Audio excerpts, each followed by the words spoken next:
Nós vamos continuar com a nossa série de pregações dentro da carta de Paulo a Tito.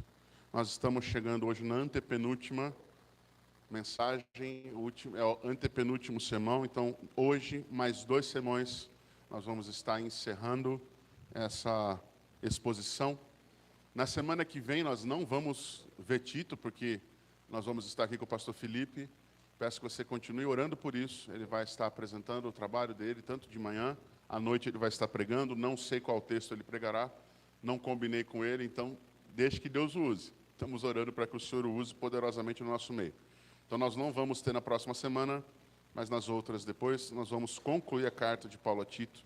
Eu tenho ouvido alguns feedbacks e tem sido interessante, algumas réplicas, algumas respostas aí de vocês. Eu já ouvi frases como assim: não sabia que a carta de Tito era tão profunda como ela parece, como ela mostra-se ser. Quando nós olhamos para livros pequenos, talvez como Tito, a gente não dê talvez o determinado valor àquela mensagem que está sendo dita. Outra fala importante é: eu não sabia que o livro de Tito ia fazer a gente apanhar tanto.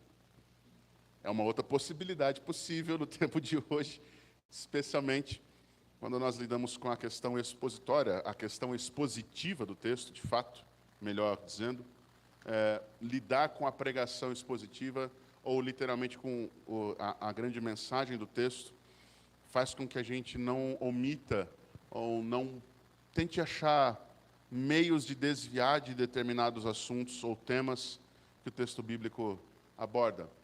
Mas uma coisa que eu ouvi semana passada foi muito interessante, foi perceber o quanto que o livro de Tito tem aberto a mente à percepção de uma vida que de fato é diferente. É diferente dos padrões do mundo, é diferente daquilo que outras pessoas fazem, têm buscado. E é por isso, talvez, que muitas pessoas acham que o cristianismo é um negócio que parece ser retrógrado, parece ser uma coisa antiquada em alguns momentos, ou parece ser algo que é diferente dos caminhos aos quais o mundo tem hoje vivido, a cultura tem hoje vivido. De fato, para um mundo que está enraizado e firmado no mal, qualquer coisa que não seja mais, que na verdade destoe e vá para o caminho do Senhor, que é o caminho da luz, da bênção, da graça, do que é bom, do caráter santo do Senhor, qualquer coisa que vá para esse caminho vai ser mal vista por um mundo perdido como hoje há. Nós vamos nessa noite lidar com a exposição do capítulo 2, dos versículos 11 até o versículo de número 15. É a menor porção, talvez, que nós vamos trabalhar nesses dias de exposição de Tito. E talvez a primeira pergunta que nós devamos fazer, e num ponto de vista igreja, mas também olhando para nós, é: como deve ser a vida de uma igreja que é caracterizada por ser marcada pela presença da graça de Cristo? Quais são os resultados da graça salvadora de Cristo sobre a vida de uma pessoa? Essa talvez seja uma grande pergunta que muitos de nós possam talvez ter na cabeça já respostas prontas, como alguém que foi salvo é alguém que hoje vive de uma forma que agrada a Deus. Isso é verdade, mas ao mesmo tempo é um pouco geral demais. É um pouco menos pessoal. Talvez seja algo muito do grupo. Todos nós falamos, cristãos devem ser pessoas que façam diferença onde elas estão. Espera-se isso. Mas que tipo de diferença estamos falando? Qual é a forma como o crente deve viver? E o crente aqui não é apenas aquele que tem fé, mas quando nós estamos falando é aquele que de fato crê e vive uma vida com Deus. Crer que Deus existe é algo que muitas pessoas fazem. Ter essa crença de que Jesus Cristo é o Senhor, qualquer um pode ter. A própria palavra fala que o diabo crê em tudo isso, mas ele até treme por isso. Não é uma questão de que ele tem fé genuína, fé salvífica. Ele não tem. Mas aquele que foi salvo em Cristo Jesus, aquele que de fato se arrependeu dos seus pecados e creu na mensagem do Evangelho, precisa compreender que essa vida, ela tem que desenvolver-se, ela tem que resultar em algo diferente. No coração, nas práticas, na fala, nos comportamentos. E não porque o crente é alguém religioso e formatadinho, não. Mas é porque é impossível a gente andar com Jesus e permanecer o mesmo, e não se parecer com Ele. O texto vai ser projetado aqui. A grande ideia do livro de Tito é essa que está sendo colocada aqui, tem sido colocada todos os domingos, porque essa igreja cheia da graça, ou essa igreja que está crescendo em graça, e esse é o título do nosso sermão, uma igreja que cresce em graça, ela precisa ser madura. Crescimento aqui não é quantidade de gente especificamente. Crescimento aqui tem a ver com desenvolvimento individual, mas também um crescimento que se desenvolve e se demonstra na unidade, na união do todo.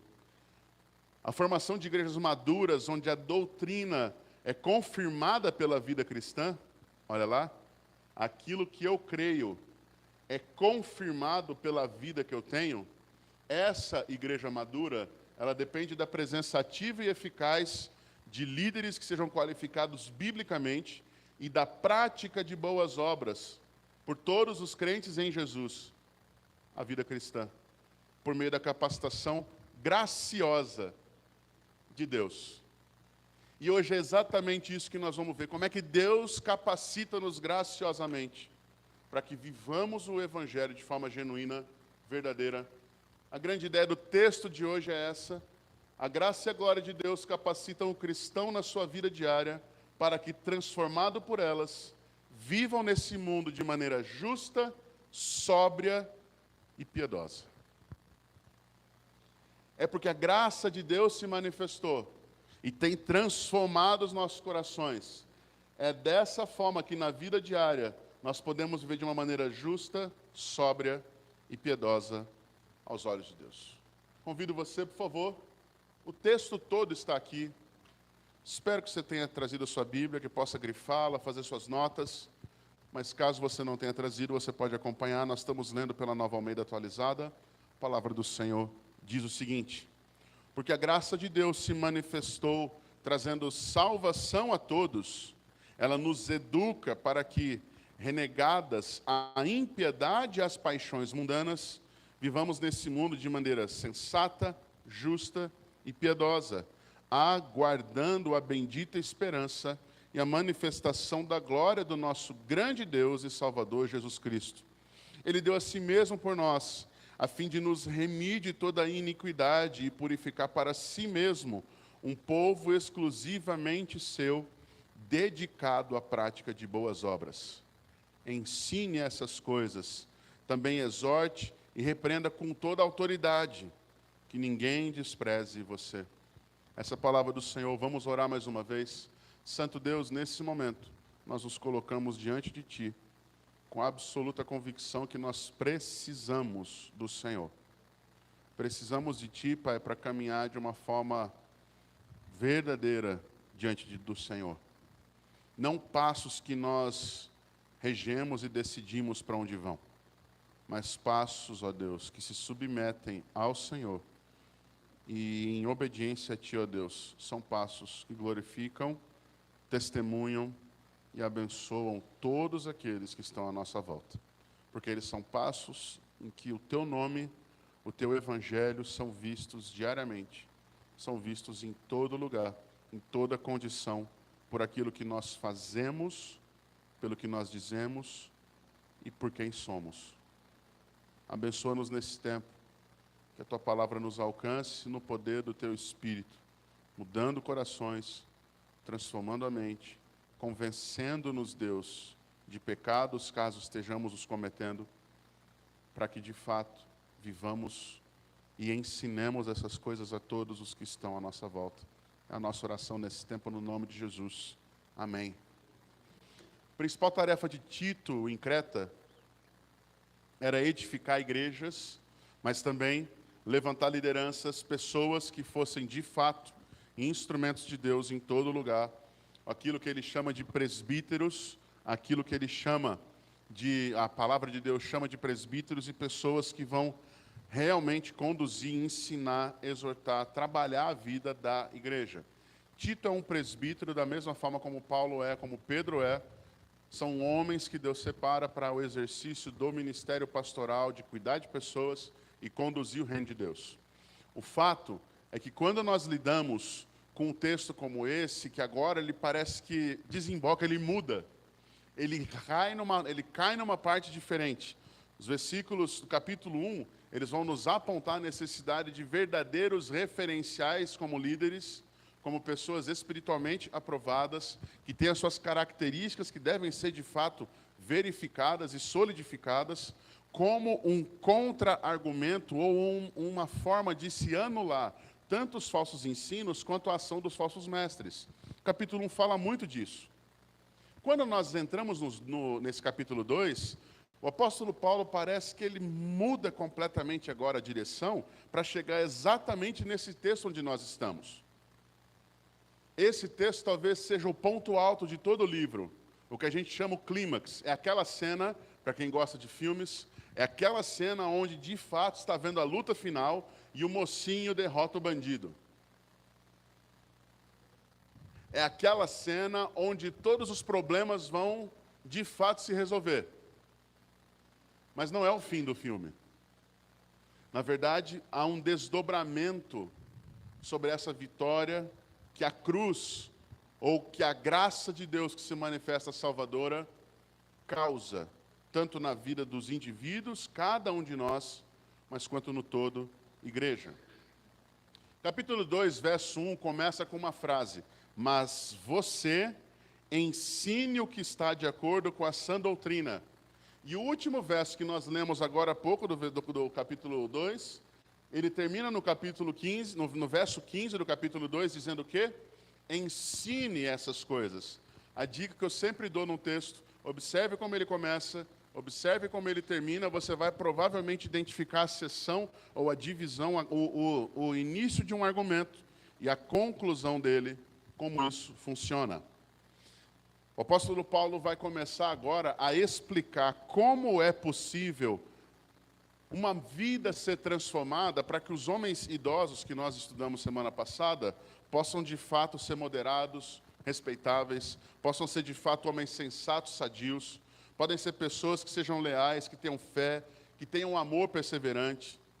Como é que as mulheres idosas ou as pessoas mais experientes, tanto homens quanto mulheres, possam ter conduta reverente, não serem caluniadoras, nem serem escravizadas a quaisquer prazeres, a que elas possam de fato ser um testemunho vivo do Senhor, instruindo as mais novas, ensinando, trazendo para perto. Assim como eu falei, nós precisamos trazer essas crianças para perto e ser referenciais para ela. Como é possível ser um referencial para uma criança que nem é minha filha, nem é meu filho?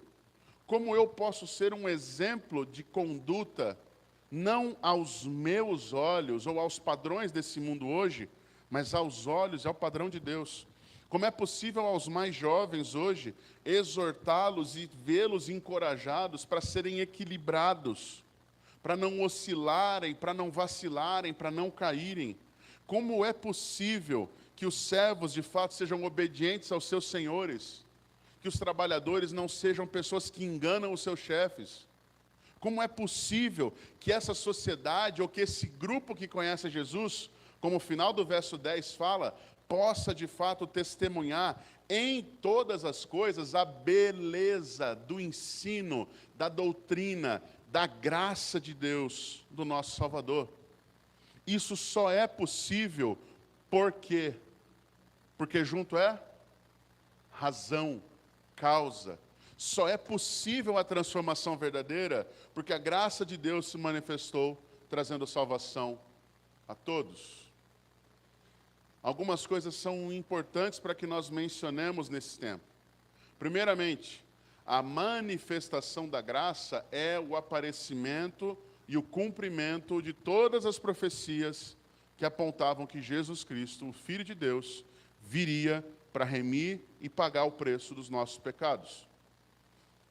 Eu, inclusive, estudando durante essa semana, falei que uma das maravilhas de fazer exposição bíblica e a agenda de Deus é que exatamente nesse dia nós estamos celebrando o quê? O sacrifício, a morte e a ressurreição do Salvador Jesus. E nesse momento, o próprio texto bíblico aponta que a graça de Deus se manifesta salvadora a todos os homens. E aqui é importante dizer, o texto não está dizendo que todos os homens são salvos por Jesus Cristo. Ela se manifesta salvadora, e há muitos outros textos que vão nos apontar diversas referências dizendo que é necessário que aquele que quer de fato ou que deseja conhecer a Cristo se arrependa dos seus pecados, confesse-os pedindo perdão ao Senhor e tenha de fato uma transformação de vida. Essas são evidências, características plenas de alguém que de fato recebeu a graça salvadora de Jesus. Nós vivemos um momento hoje onde as pessoas pegam seus filhos, os batizam ou fazem qualquer tipo de apresentação ritual e acham que essas crianças serão homens e mulheres que vão amar a Deus, porque enquanto nem consciência tinham, foram consagrados ao Senhor. Nosso papel como pais não se cumpre diante de Deus a partir do momento que nossos filhos são batizados ou apresentados. Na verdade, o nosso papel como pais inicia e continua até o momento em que o Senhor nos levar para a glória e não mais estivermos cuidando de nossos filhos. Até lá, nossos joelhos continuam dobrados, nosso testemunho deve continuar firme e nossos filhos devem ser educados, como o próprio texto bíblico afirma, que nós devemos ser educados na justiça, na graça do Senhor. A verdade é que o Evangelho, de fato, ele tem poder para salvar a toda a humanidade. Cristo e a cruz dele são poderosos para salvar a todos os homens. Mas ela salva aqueles que creem. Ela salva, a cruz de Cristo faz sentido e se torna real a todos aqueles que de fato entregaram suas vidas a Cristo. Pastor, que evidência bíblica você tem aí para estar falando isso? Nós acabamos de ler Mateus 26. E uma das coisas características do texto da ceia que nós lemos hoje é que o próprio Senhor Jesus fala que o sangue dele seria o preço para remir os pecados de muitos, não todos. E é por isso que há muitas pessoas que nós, por vezes, achamos que são crentes. Muitas pessoas, às vezes, frequentam igrejas, participam de cultos, eventos, são envolvidas com o movimento das coisas, mas verdadeiramente nunca conheceram a Cristo Jesus, nem se arrependeram dos seus pecados e nem o confessaram verdadeiramente como Senhor das suas vidas. São salvos? Não são. Mas a graça de Deus, a vinda do Senhor Jesus se manifestou salvadora, é capaz de salvar a todos. Nós cantamos um cântico aqui, muito conhecido, que ele fala que Cristo move as montanhas. Ele tem o quê? Poder para salvar. E ele realmente tem o poder e a capacidade para salvar a todos. Mas ele, de fato, alcança aqueles que se arrependem e creem. Aqueles a quem ele chama, aqueles a quem ele, de forma clara, alcança o coração. Se você é alguém que tem convicção da sua salvação em Cristo, dê glórias ao Senhor. Se você ainda não tem essa convicção, quem sabe hoje é o dia sobre o qual essa convicção poderá vir ao seu coração, se você de fato se arrepender e confessar a Cristo Jesus como Salvador. A graça, ela não é recolhida, independente da forma como você tenha vindo, independente da sua condição social, a graça é dada por Deus a todos aqueles a quem Ele chama. Tem poder de salvar, tem poder de transformar. Mas olha só que coisa interessante. Quando nós lemos esse texto fora de contexto, ou pegamos apenas o verso 11 e a gente fala, a graça de Deus se manifestou salvadora a todos os homens, nós não pensamos ou não conhecemos o significado desta frase, ou desse verso, dentro do livro de Tito e qual o objetivo dele. Dentro do contexto de Tito, a partir do verso de número 12, essa graça que tem poder para salvar e que traz salvação a todos, essa graça é a graça que nos educa para que renegadas, quer dizer, rejeitadas, rechaçadas, quaisquer coisas como as impiedades e as paixões mundanas, nós vivamos nesse mundo de maneira sensata, justa e piedosa. Vou parar por aqui, mas tem mais coisa para a gente pensar. A graça de Deus é salvadora a todos os homens, no caso aqui especificamente aos crentes, e ela traz o quê? Ela faz o quê? Ela nos educa. Quem é pai, me diga aí, é fácil educar um filho? Quem é professor, é fácil ensinar alguém? Então, quem é professor e pai e mãe ao mesmo tempo, já tem um pedaço garantido no céu, porque o sofrimento é contínuo, né? Meus irmãos, a graça de Deus, ela não apenas nos salva, mas o agir da graça de Deus tem a ver com a condução da educação. Educar não é falar uma vez. Educar é um processo na vida de qualquer pessoa. Hoje, pela 48ª vez nessa semana, eu falei para a Carol não fazer determinada coisa em casa. E sabe por que eu falei? Porque ela não ouviu as 47 vezes anteriores e fez de novo. E sabe como é que ela aparece? Como é que ela faz? Ah, desculpa, papai, olha. Ainda dá aquele olharzinho. Ah, meu papaizinho querido. Você até amolece assim com a derretida que ela dá, né? Sabe quem ela parece? Parece comigo e com você. Quando a gente aos pés do Senhor pede perdão pela 30ª vez, por ter talvez errado no mesmo lugar, na mesma forma.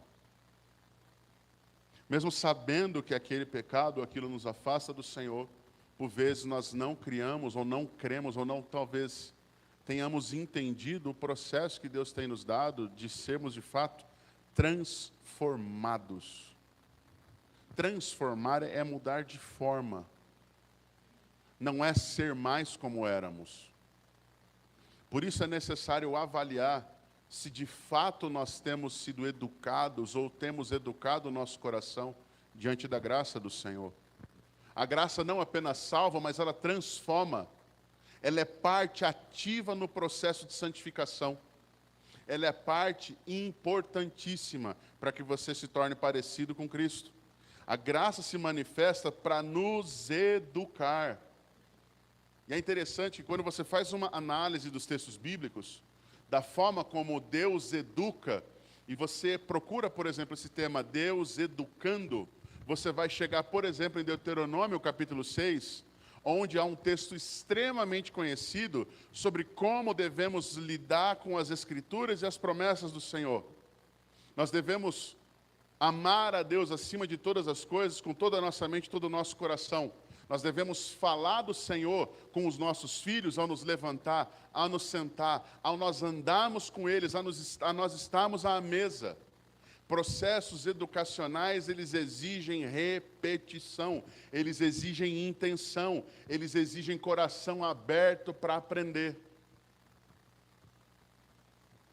Temos sido sensíveis ou desejosos de aprender com Deus? Essa é uma pergunta que é muito verdadeira e muito importante. Será que você e eu, individualmente, temos interesse genuíno em transformação de vida? Há muitas pessoas que falam, Senhor, eu quero libertação de tudo aquilo que não serve. Mas a prática dela é viver em função de tudo aquilo que não serve, tudo aquilo que não presta. Vai haver libertação? Como é possível crermos que a graça nos transforma se nós rejeitamos a educação do Senhor, ou a condução do Senhor sobre nossa vida? E a graça nos transforma para que nós, renegando, rejeitando, abandonando, e isso é importante, toda a impiedade, os pecados e as paixões, ou os desejos, os ímpetos, as vontades mundanas, nós vivamos nesse mundo de maneira sensata, com senso, com sabedoria, de forma justa, correta mas principalmente de forma piedosa. O que é piedoso mesmo? Santo, separado, livre. Como assim livre? Livre do domínio do pecado. Há um autor chamado John MacArthur, e ele afirma algo importante para nós, é um pastor americano. Ele afirma o seguinte: a graça não é uma licença para pecar. Sou salvo, posso viver a vida que eu quero. A graça não é uma licença para pecar, mas, na verdade, é um chamado para viver em santidade, enquanto aguardamos a bendita esperança, a segunda vinda de Cristo. E observe, lembra que eu falei que tinha aqui um spoiler? Nós vivemos aqui, não tem um ponto um ponto final, que é uma vírgula. Nós vivemos dessa forma sensata, justa e piedosa, fazendo o quê? Aguardando, verso 13. Aguardando a bendita esperança e a manifestação da glória do nosso grande Deus e Salvador, Jesus Cristo. O chamado do crente não é para vivermos uma vida triste e desesperançosa.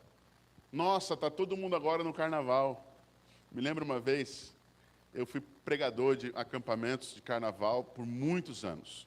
E eu me lembro uma vez de uma situação que eu fui pregar em um acampamento de carnaval, de adolescentes e jovens, e o mais velho do acampamento inteiro era eu, com 28 anos.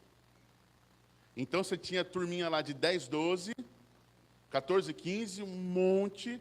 Lá para os 21 chegavam os seniors da turma, ali, a galera mais velha. 21, 22, 25, eu com 29, a Catiane 27, éramos os mais velhos, os vovôs daquele acampamento. Não fale que eu falei que ela era avó, tá? Por favor. Me salvem disso. Ela vai ouvir, já era. Orem por mim. Sabe o que estava acontecendo? Na chácara ao lado havia uma turma de estudantes da USP de Ribeirão Preto, tinha alocado aquela chácara para fazer churrasco, beber e dançar e fazer todas as coisas que eles queriam durante o acampamento inteiro. Eu estava pregando aqui no acampamento, ao fundo tocando Ivete Sangalo. Por diversas vezes eu olhava os jovens, tinha jovem batendo o pé no ritmo da música lá. Eu pregando aqui, um brincando com o outro, fazendo assim com o dedinho. E foi o maior movimento que eu vi de beber água na minha vida, foi naquele acampamento. Secaram um galão de 20 litros em 40 pessoas em 25 minutos. Por quê? Porque esse mundo aqui fora é absolutamente atrativo. Você pode estar nesse exato momento aqui de corpo presente, com a mente e o coração em outro lugar. Desejando outras coisas, não renegando, não rejeitando as paixões que o mundo nos impulsiona. Que o mundo aqui fora, nesse exato momento, está vivendo. Comentei hoje cedo aqui, quem esteve hoje cedo, na vinda da minha casa, eu moro perto do parque de eventos. Na vinda da minha casa para cá, eu, Catiane e Carol encontramos 5 pessoas caídas no chão por bebedeira ou por sono. Um deles, inclusive, na rotatória que tem ali, logo que você está vindo aqui para o centro. Caído com o celular na mão assim. Eu falei, esse celular não vai durar muito aí não. Essa é a liberdade que o mundo diz que é boa. Esse é o prazer que Deus quer evitar que você viva, mas que você possa experimentar de fato a graça dele. Sermos educados por Deus implica em sermos pessoas que se quebrantam e se arrependem, para que nós não apenas vivamos nesse mundo, mas nós tenhamos o quê? O que é que fala desse texto aqui? Que nós estamos aguardando o quê? Uma bendita, abençoadíssima, bem falada de todas as formas, esperança. A pergunta é, em que esperamos? Muitos esperam o dia 5, muitos estão aí esperando que a situação política do Brasil se resolva, muitos estão esperando que o preço do café e da carne abaixem, muitos estão esperando que os seus pensamentos ou sonhos se realizem, e estão vivendo por essas coisas. O que é que as Escrituras afirmam? Que a bendita é a esperança que nos impulsiona e nos mantém firmes? A manifestação da glória do nosso grande Deus e Salvador, Jesus Cristo. O que é que Paulo está ensinando, que Tito deve ensinar constantemente? Não pregue apenas as coisas que devem ser deixadas para trás. Mostre o que nós aguardamos e por que nós estamos rejeitando as coisas desse mundo. A volta de Cristo, você crendo ou não, acontecerá. E quando Ele vier, Ele vai levar o povo dele, que nós cantamos aqui há pouco. Quando Ele vier, os seus problemas, as suas conquistas, as suas vitórias, os seus bens, os seus diplomas, não vão subir. Não vão com você. Mas se você de fato crer em Cristo e tê-lo como seu Senhor e Salvador, a esperança da vida com Ele se concretizará. E talvez seja esse o ponto. Porque muitos de nós vivemos esperando. E sim, se Jesus não voltar até o dia de nossa morte, nós vamos morrer esperando. E para um mundo onde as coisas são imediatas, e se você não viver, você não realiza os seus sonhos, essa ideia de morrer na esperança é igual morrer na praia. Nadou, nadou, nadou e morreu na praia. Mas sabe qual é a grande realidade para nós? Aquele que espera no Senhor renova suas forças. Como águia, voa. Corre e não se cansa. Firmado está com o Senhor. Permanecerá. Meus queridos, não é possível. Nós queremos ser excelentes homens, excelentes mulheres, jovens, servos, senhores, trabalhadores, pessoas que estão na sociedade. Não é possível demonstrarmos a beleza do Evangelho se nas nossas vidas, mentes e corações não houver a centralidade e a verdade de que estamos firmados na esperança da volta do Senhor Jesus. Você espera a volta do Senhor Jesus? De que jeito você espera? Cansado, entediado, chateado, sem prioridades? Ou você espera numa vida pulsante? Uma palavra que a gente quase não ouve hoje. Pujante. Vibrando. Eu dou esse exemplo sempre porque ele é muito verdadeiro. Eu levei 26 anos para começar a namorar. E quando eu fui namorar, eu namorei a Catiane. E eu me lembro que quando eu estava aguardando a vinda dela para a casa, né, dos meus pais, para conhecê-la assim, para a gente começar aquele namoro de fato, eu fiquei praticamente uma noite inteira sem dormir. Essa parte vocês podem contar para ela. Borboletas no estômago. Haja borboleta. Pensando como seria, o que faria, aguardando ansiosamente. Ela chegou, superou todas as expectativas. Hoje, praticamente 20 anos depois, estamos juntos, casados, seguindo até a volta do Senhor Jesus. E com Cristo. Será que quando nós estamos montando os nossos dias e pensando no que faremos, dá algum tipo de borboleta ou borbulha no nosso estômago, no nosso coração, para falar: estou doido para ter meu tempo com Deus, de oração, de leitura, de conversar com o meu Salvador, de conversar com o meu Senhor, de me relacionar com Ele? Quando nós marcamos as programações da nossa vida, do nosso mês, nossa agenda, será que nós colocamos os momentos em que nós estamos reunidos enquanto igreja como prioridade ou só rotina? Quando dá? Se dá. Se eu estou escalado, tem essa também agora. Camarada serve em alguma coisa, só vem no dia que participa. É esse o prazer da gente? Essa é, de fato, a bendita e gloriosa manifestação da glória do nosso Salvador? Nós estamos, de fato, aguardando a vinda do Senhor Jesus? Ou será que, de fato, nós estamos vivendo como dá? viver de uma forma sensata, tendo domínio próprio e equilíbrio em todas as coisas, viver de uma forma justa, corretamente diante dos outros, mas principalmente diante de Deus, viver de uma forma piedosa, em santidade, relacionamento íntimo com Deus. Tudo isso vai, sem dúvida, mudar a nossa mente e coração para que nós aguardemos a volta do Senhor Jesus.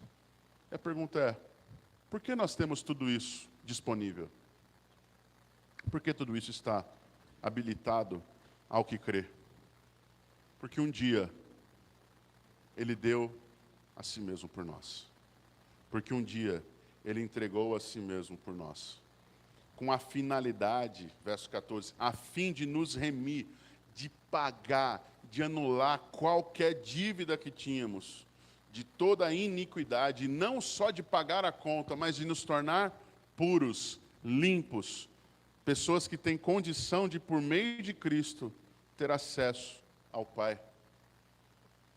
Dessa forma, o verso 14 ainda fala, Ele nos limpa, Ele nos redime, ou traz remissão de toda a nossa iniquidade, para purificar para si mesmo. Observa, não é purificar para outro qualquer, é para Ele. Ele cumpre a sua obra para que Ele, de fato, tenha um povo exclusivamente seu. Mas observe como é esse povo. Esse povo é dedicado à prática de boas obras. E boas obras aqui é muito mais do que ajudar velhinho a atravessar a rua. É muito mais do que o homem ser gentil e abrir a porta do carro ou da casa para sua esposa e seus filhos entrarem. Prática de boas obras tem a ver com vida de santidade. Tem a ver com uma vida que testemunha a Cristo, como temos falado nas nossas EBDs, como embaixadores de Cristo. Embaixador representa o seu presidente, o seu rei, e no caso, como servos de Deus, nós representamos a pessoa do nosso Salvador Jesus, onde quer que nós estamos. Conhecer a Cristo e não ter uma vida diferente, que resulta em uma dedicação de prática de boas obras, significa que provavelmente nós não conhecemos a Cristo, como verdadeiramente Ele é. Prática de boas obras não é o que eu acho que é bom, mas é a vida de Cristo sendo vivida em mim e através de mim. Prática de boas obras tem a ver com a vida de Cristo sendo vivida através de mim. É possível ver Jesus através da sua vida? É possível que o mundo aqui fora, que está hoje clamando por prazeres e soluções rápidas, encontre prazer e solução definitiva em Jesus, através da minha e da sua vida? Será que as pessoas olham para nós com o desejo de conhecer o que nós conhecemos, porque estamos satisfeitos em Deus? Então a pergunta que a gente deve fazer de fato é, será que de fato estamos satisfeitos na vida com Deus? Será que Deus de fato nos satisfaz? Traz alegria ao nosso rosto, traz prazer ao nosso coração, traz descanso para a nossa alma, traz soluções para a nossa vida, traz de fato a paz que excede todo entendimento, traz a força no meio das aflições, traz o descanso nas nossas fraquezas. Será que de fato nós temos encontrado prazer no Senhor, a ponto de desfrutarmos do Senhor já hoje, já nessa vida? Por isso, muitas vezes nós olhamos para a vida da igreja como um todo e a nossa vida individualmente, ficamos nos perguntando o que é que tem de fato sido o motivo do nosso aguardar, ou aonde está a nossa esperança.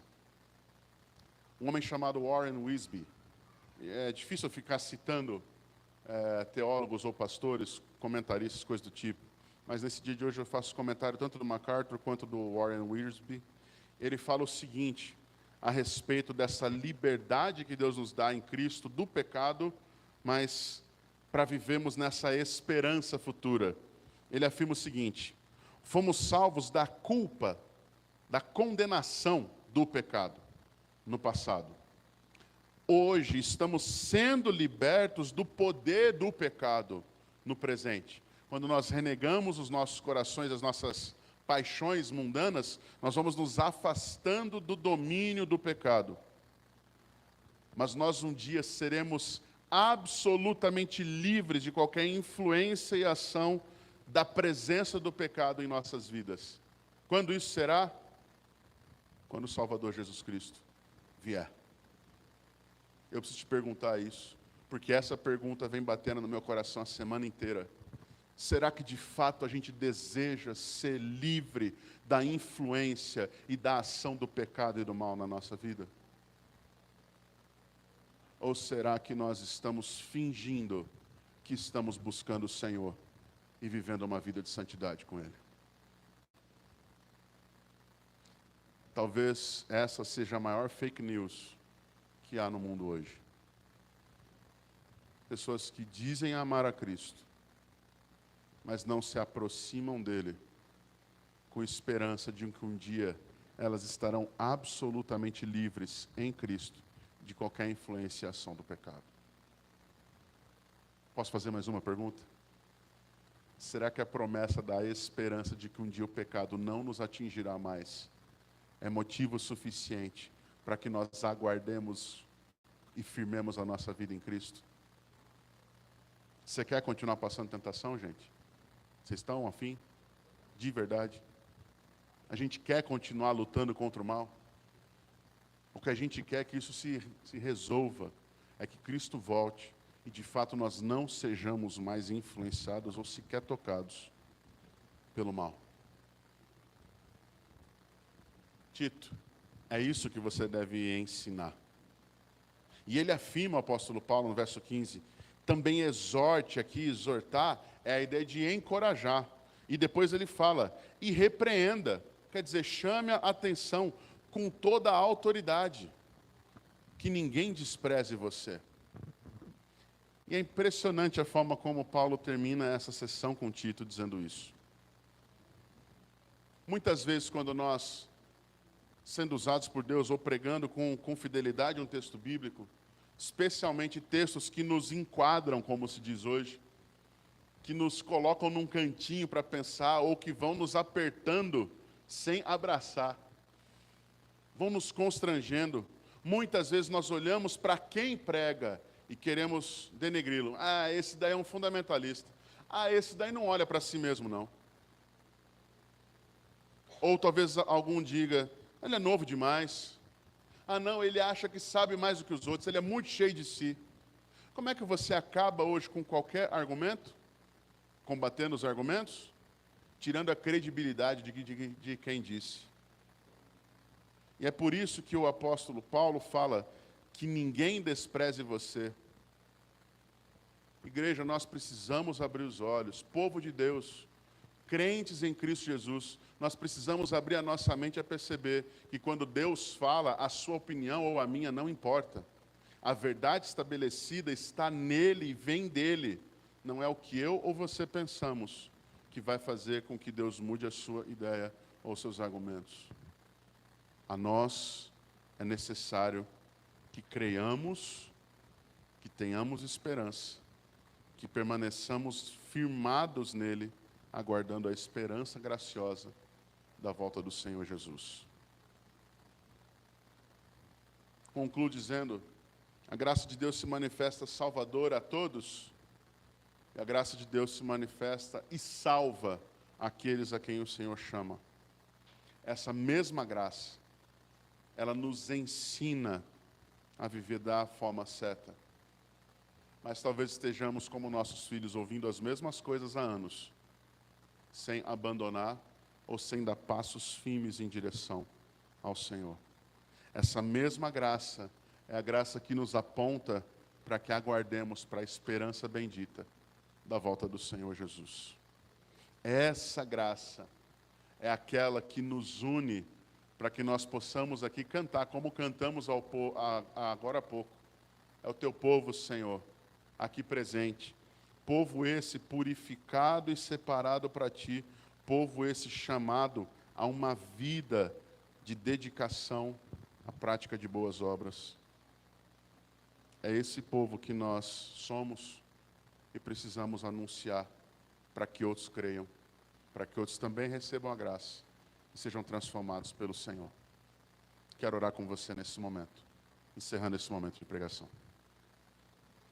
Nesse tempo, ó Deus, em que nós somos constrangidos, mas ao mesmo tempo encorajados por Ti, pedimos ao Senhor que nos faça a entender de fato, ó Deus, confiar verdadeiramente que a Tua graça se manifesta de uma forma poderosa para que sejamos alcançados, mas também firmados em Ti, para uma vida, ó Deus, que não é uma vida religiosa, mas é uma vida que testemunha do Senhor, que proclama o Senhor, que anuncia o Senhor com as atitudes, com as palavras, com o coração. Mas uma vida, ó Deus, que é dedicada a Ti de todas as formas. Obrigado pela palavra que o Senhor nos dá no dia de hoje. Obrigado, ó Deus, pelo culto que o Senhor permite que nós celebremos a Ti nesse dia de hoje. Mas obrigado, ó Deus, porque um dia o Senhor enviou seu Filho Jesus. Seu Filho Jesus não veio para cá para levantar um império humano, mas Ele veio para cumprir com os propósitos divinos do Senhor, de redimir, de pagar o preço dos pecados que nós nunca poderíamos pagar, de morrer, ó Deus, a morte que estava destinada a nós, para que nós aqui, ó Deus, vivamos a vida que o Senhor Jesus nos oferece. Vida essa que é abundante. Vida essa, ó Deus, que é realmente vibrante.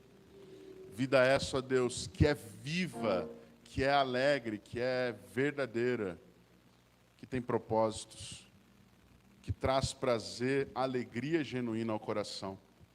Vida essa que transforma para a glória do Seu nome. Nós oramos com gratidão a Deus em nome de Jesus. Amém.